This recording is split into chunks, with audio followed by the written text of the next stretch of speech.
এটা ছিল আমার আরেকটা গার্লস ট্রিপ। 13 জন মেয়ে মিলে আমরা যাচ্ছিলাম ঘুরতে। তো যথারীতি আমরা সবাই মিলে মিট করে নিয়েছিলাম স্প্ল্যানেডে।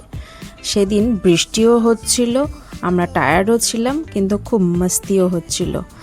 বাসে ওঠার পর যে ফিলিংসটা হচ্ছিল সেটা লাইক বোঝেনার বাসে উঠে গেছি মনে হচ্ছিল। আমাদের বাস পৌঁছানোর কথা ছিল ডেস্টিনেশনে ভোর 5টা নাগাদ, কিন্তু আমাদের পৌঁছে দিয়েছিল ভোর 4টেতেই। তারপরে আমরা কি করব, চলে গেলাম বিচে। হ্যাঁ, আমাদের ডেস্টিনেশন হলো দীঘা।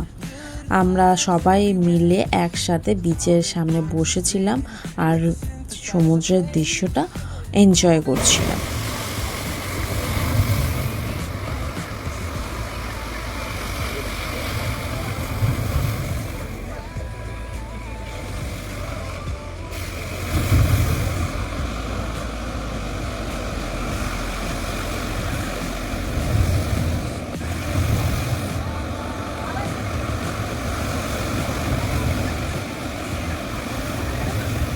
অনেকক্ষণ সময় কাটিয়ে নেওয়ার পরে তারপরে আমরা হোটেলের দিকে রওনা হলাম।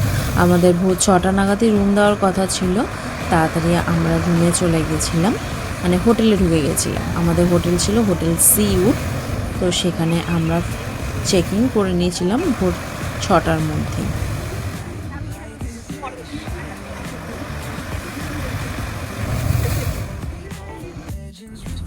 হোটেলে চেকিং করার পরেই আমরা ফ্রেশ হয়ে ব্রেকফাস্টের জন্য বাইরে চলে এসেছিলাম। তাড়াতাড়ি করে ব্রেকফাস্টটা সেরে নিয়েছিলাম।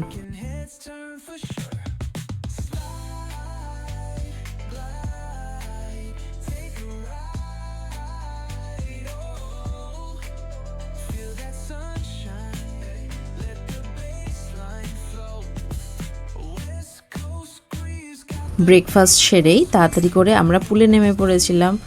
উফ, কি এনজয় না করেছিলাম! আর যেখানে এতগুলো মেয়ে, সেখানে তো এনজয়মেন্টের চরম লেভেলের।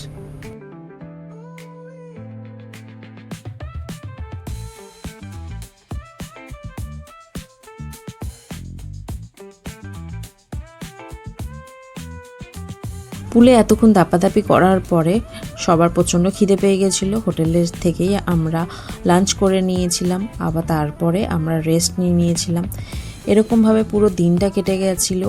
তারপরের দিনে আমাদের আবার ফেরার পালা ছিল। সকাল সকাল গিয়ে আমরা সমুদ্রেও চলে গেছিলাম, সেখানে গিয়ে একটুখানি আনন্দ করে নিয়েছিলাম। হ্যাঁ, স্পেশাল তো সেখানে ডাব তো খেতেই হবে, ডাবও খেয়েছিলাম। সমুদ্রে গিয়ে দেখি সকালে কি অবাক কাণ্ড, মনে হচ্ছে কলকাতার সমস্ত লোক একেবারেই দীঘাতে চলে এসছে। যাই হোক, তারই মাঝখান থেকে আমরা একটুখানি ফটো তুলে নিয়েছিলাম আর একটুখানি সমুদ্রের জলে পাও ভিজিয়ে নিয়েছিলাম। মোটামুটি আমাদের যে প্ল্যানটা হয়েছিল 13 জনের, সেটা পুরো সাকসেসফুল হয়েছে।